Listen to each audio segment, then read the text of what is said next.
हमारे व्यास मंच पर जिन्होंने सुशोभित करके किसी काल के लोगों को भक्ति मार्ग पर आगे बढ़ाया,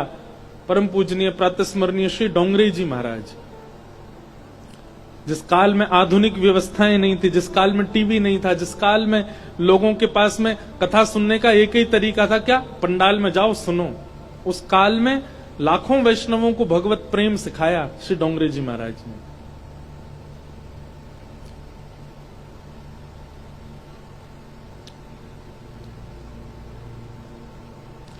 इतने बड़े बड़े सेठ साहूकारों के यहां उन्होंने कथा की, इतनी बड़ी बड़ी कथाएं गुजरात में की, और वे कथा करते थे तो उनका स्वरूप नीचे मुख करके, जैसे कभी कभी व्यास मंच पे दास के साथ भी होता है कि मेरे नेत्र बंद हो जाते हैं, कथा में कहता रहता हूं, पर महाराज जी के साथ ऐसा था कि वो नीचे मुख करके कथा सुनाते थे, श्रोताओं को देखते ही नहीं थे,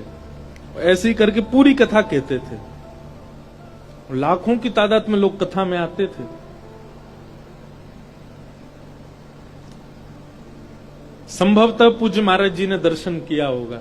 डोंगरे जी महाराज का।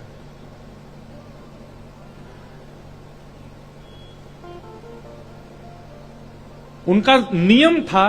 ये हमारी शिक्षा के लिए भी है, ये बात आप लोगों के लिए भी, उनका नियम था कथा में जो भी प्राप्त होता था, जो भी दक्षिणा मिलती थी, जो भी लोग चढ़ा देते थे, जो भी उनको कुछ देते थे, वो सब इकट्ठा करते और 7वें दिन वहां पर उतनी धनराशि से एक अन्य क्षेत्र चालू कर देते उसी नगर में,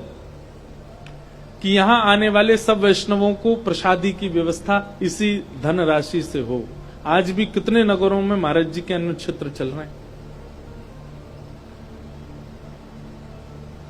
उनकी धर्म पत्नी जब उन्होंने अपने प्राण त्यागे तो ऐसा सुना गया है कि महाराज जी के पास अंतिम संस्कार करने के लिए भी धनराशि नहीं थी। बड़े बड़े धनाढ्य वहां पर सामने खड़े थे और वे सब एक इशारे पर कर सकते थे सब व्यवस्थाएं, पर महाराज जी का ऐसा नियम था नहीं। तब उन्होंने क्या किया, अपनी पत्नी के ही कानों के कुंडल और जो स्वर्ण के 2-3 आभूषण थे उनको बेच करके जो धन मिला उससे संस्कार किया, उससे ब्राह्मण भोज आदि सब कराए।